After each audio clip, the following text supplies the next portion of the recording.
What's up, investors? It's the Russian dude. So, here we are again, peeling back the wrapping paper on Russia's favorite gift to itself.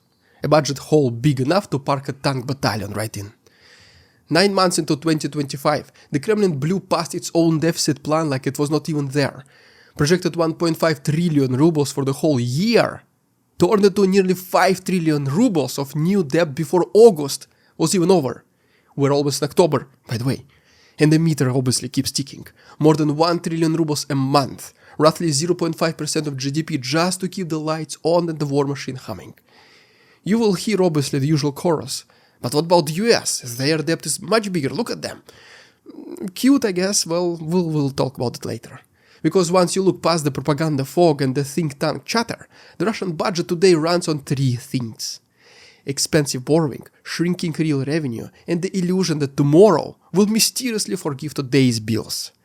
Unfortunately for the Kremlin, well, obviously it will not. So today, let's talk about how Moscow turned the Treasury into an empty gaping hole. Why the US example is nothing remotely close to Russian situation. How avoiding sanctions adds hidden taxes to everything from airliners, cruise to oil shipments.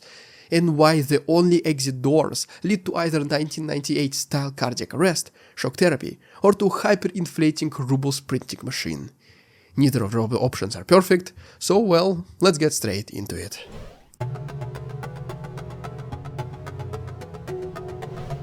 Every time Russia's deficit comes up, someone points at Washington's numbers and smiles like they have found a cheat code. The comparison is nonsense, because the United States issues treasuries the whole world wants. They are deep, liquid, and they function as the global safe asset. The buyers are not failing domestic banks forced by the Kremlin to do so. They are a universe of funds, pensions, central banks, and corporations that treat treasuries like oxygen. That market structure matters a lot. Then there is a price. The US can carry debt around 100% of GDP with borrowing costs near 2%. If your nominal economy grows at 3% and you fund at 2%, well, it's just obvious math is your friend here. Servicing is manageable, rollover risk is muted, the market is broad and elastic. Well, that does not mean that American debt is free of politics of risk, obviously, but it does mean the mechanism supports itself without snapping the banking system in half. Russia's setup is completely the opposite. The buyers of ОФЗ, облигации федерального займа or the federal loan bonds, are overwhelmingly domestic. Interest is outrageous, somewhere around 16%. Think about it. And the system leans on banks whose balance sheets get heavier and wobblier with each auction. This is not a diversified global demand curve. It is a captive audience. You gather buyers in the room and you force them to buy your stuff or never leave the room in the first place. Unless legs first in black body bag. When your national debt instruments are essentially marinated in your domestic banks, then your fiscal risk is your financial sector risk, and vice versa. That is a closed loop of doom, not a safety net. Here is the restaurant analogy, for example, if it is easier to understand. If you borrow at 5% to open new locations that yield 10%, your debt fuels growth, simple as that. But if you borrow at 15% just to pay wages and utilities, and then borrow again to roll the old debt while foot traffic falls, congratulations, you've created perpetually accelerating treadmill, not a business. And one day, no matter how fast you run, you will fall.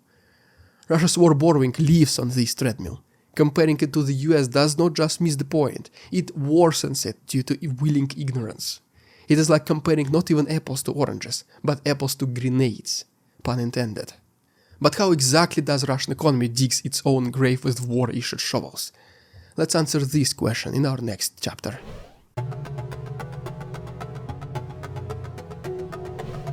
War spending is not a lifesaver for the Russian economy, however Putin claims. It is its own biggest reason for demise. The state must fund the front and then patch the holes the front creates across the real economy. You conscript a railroad mechanic? Well, now Russian Railways company has to pay up to replace him. Wages rise to lure scarce workers, and where does this money even come from? Federal budget, of course. You overfill the economy with state rubles, prices jump, the central bank slams the key rate to the ceiling, and suddenly every sector outside defense staggers under the cost of money. They crawl back to the budget for oxygen, And, well, whatever is left is just to rinse and repeat until the situation is beyond saving. Meanwhile, wartime payments shake asset markets in weird ways. Condos, for example, that could not sell for 1 million rubles suddenly triple in price because wartime cash pours into anything that looks like a store of value. Sign a contract and just buy 2 new apartments next week. Sounds easy, right? Some families actually did it. The state then promotes subsidized mortgages to keep builders and buyers afloat, which is another hose from the same hydrant. None of this is free. If the fiscal engine relies on larger and larger injections to sustain yesterday's level of growth, quote-unquote, demand becomes this IV drip. Pull the needle and consumption collapses. Keep it in and you're paying even more for ever less. Lose-lose scenario either way you look at it. And no, the National Wealth Fund is not a magic wand, despite how much Kremlin promotes it as a fail-safe solution. In case something happens, we always have a plan Z, they say. But in reality, it's a parallel budget at this point, plugging leaks in state corporations and strategic sectors rather than fortifying the main hull itself. The heavy lifting comes from debt at double-digit rates, stuffed into banks that then carry the risk like swimming through a stormy sea with the weight west. You can keep this up as long as you find new takers and printing presses stay active 24/7. But every new bond issued at 16% is tomorrow's nail to the Russian economy coffin. So, how are they even able to survive for that long? What keeps them afloat for more than 3 years at this point? Well, some of you probably guessed it. It is the suffering of the regular people. Let's talk about it in our next chapter.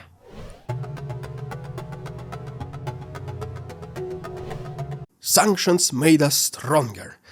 That line looks great on TV, but in reality it's a disaster. The bypass kinda works, but at a price. Every airline's crew routed through a Turkish shell company and a courier chain that snakes across Asia costs more than the part you used to buy directly. Multiply that across fleets, power stations, medical devices and factory inputs, and it adds up. Extra 10 rubles here and there becomes a billion rubles. The same goes for machine tools and electronics, which are now shipped through Kyrgyzstan, Hong Kong holding companies, Dubai accounts nominally owned by Argentinian nationals, and a complicated chain of invoices and commissions, let's call them like this, obviously. The parts kinda do arrive, but so do the extra costs. What about the oil then? The shadow fleet sails, yes, Russia still sells crude and the rubles keep coming. But your former buyers in Europe and other premium markets are now gone. Now you have 2 big outlets, just China and India, and now they pay what they want, not what you ask. Discounts, shipping premiums, insurance games, delayed payments, escrow confusion, all this is a silent expense on every barrel. You still earn a lot relative to zero, but you earn way less than you would have in a normal world without this sanctions maze. And then this import substitution clownship, they started literally first months of war. Like VK, for example, once a profitable taxpayer, becomes an import substitution sponge, drinking subsidies to replicate what used to be bought while generating less tax back. Spend more to make less. Perfect business scheme, Russian Kremlin style. Drone factories look impressive on a spreadsheet of active production, but war hardware consumed at the front lines does not compound future income, it just explodes in a boil of fire, quite literally. But wait, there is more. According to reporting, the 2026 draft budget will raise taxes while trimming everything outside the war machine. What gets squeezed? Pensions, public sector pay, services like hospitals and schools, transfers to regions. Probably not Chechnya, but anyways. What stays safe then? Defense, law enforcement, and a giant bucket labeled investments that includes the regime's tech and industrial vanity projects. Basically oligarchs' personal stash. Raise taxes to cool demand, cut social payments to save cash, keep pumping the war pipes. Things like this. Will it stabilize the spreadsheet for a quarter or two? Honestly, maybe. But will it fix the structural hole? Obviously, not a chance.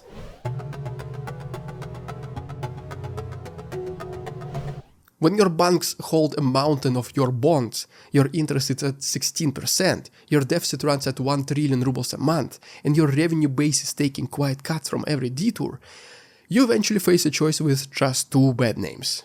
2.5 to be honest. Door 1.5 is 998 with a modern twist. a sovereign default on OFSS, and a banking sector heart attack. Shock therapy. Because when the patient flatlines, some measures that otherwise would have killed him now just have to be taken. The government stops servicing the debt, banks cannot make deposits, meet deposits, payments freeze, card networks stall, payrolls vanish into accounting limbo, and the money inside the app turns out not to be quite the money you can use even though it's yours. The economy will not just slow, it will cease. Rebooting a system that big after a full stop is not just a weekend job for an intern. The web of obligations today is larger and more complex than in the 90s. Breaking it will have consequences no one can ever simulate or predict accurately.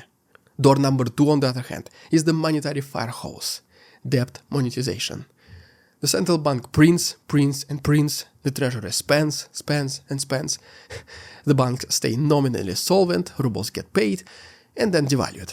Prices chase the currency downhill, you get 200% inflation, 400 rubles to the dollar, and it's just the beginning.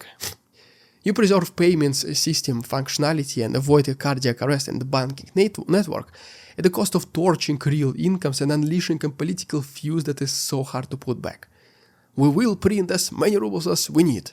Sounds decisive until people realize that the ruble in their own pockets now has an expiry date and, well, apparently it's tomorrow morning. So, which door is better, I guess? Let us know down below in the comments. We think it's neither. Both require resuscitation afterward, rebuild the banking system from the scratch or rebuild the currency from the ashes. If you think there is a third path, something like strong growth miraculously outpacing borrowing costs while war winds down conveniently, well, you're just expecting a Hollywood-style happy ending. The longer the war lasts, the deeper Putin plunges Russia into financial hole. But that problem probably will not land on this person Putin's desk. The Kremlin can keep staggering forward on debt and wartime mobilization for longer than is comfortable to admit. The machine will grind until it cannot, and when the cannot be kicked down further any road, when debt service starts devouring the budget whole or inflation begins eating the frame, the successor government, if there will be ever any, these ones who will be getting the dirty plate. This is how exactly the country passes along the blame. It happened in the 1990s. The people who broke the Soviet balance sheet were not the ones who public chose to hate. The reformers trying to restart a dead engine became the villains. And you know what? History tends to repeat itself. Alright, now watching this video on Patreon, so it is time for ridiculous Russian propaganda. Okay, so yeah.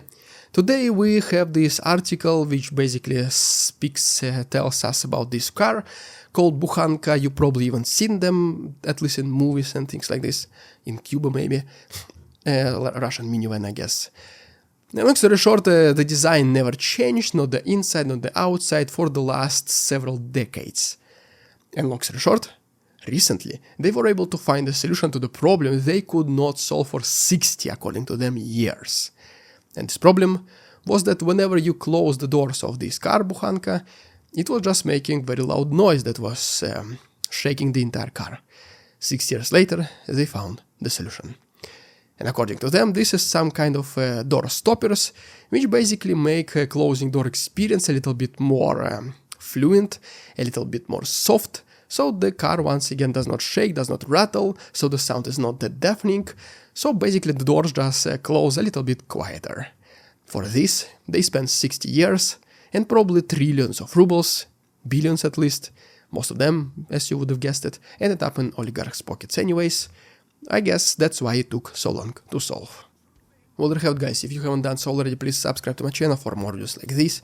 If you wish to support our work, the links down below, for example, PayPal donations and Patreon memberships.